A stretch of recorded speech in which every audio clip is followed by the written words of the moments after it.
All right.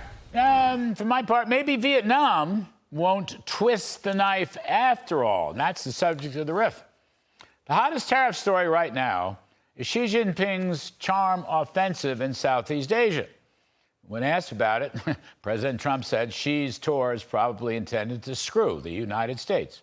But it's a complicated story, and there is good reason to believe that Vietnam will increasingly come into our economic and political orbit. Now, Xi is basically trying to sell his massive cheap goods inventory to Vietnam because he knows that when Donald Trump says no with a 145% tariff, he means no. No more cheap Chinese goods imported into the U.S.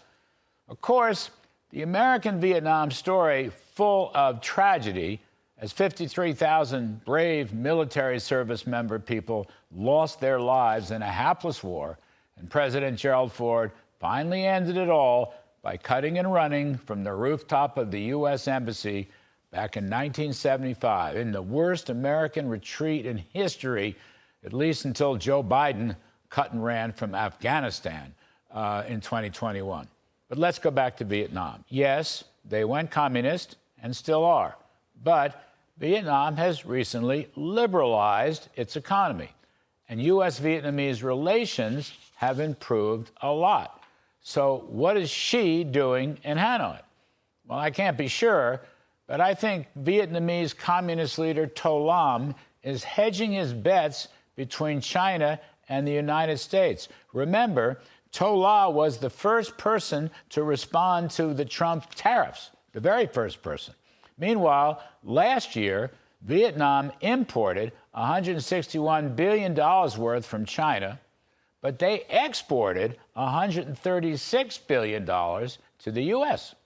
Now, Xi is telling To that China is a reliable free trade partner. No, they're not. Xi's China isn't a reliable anything.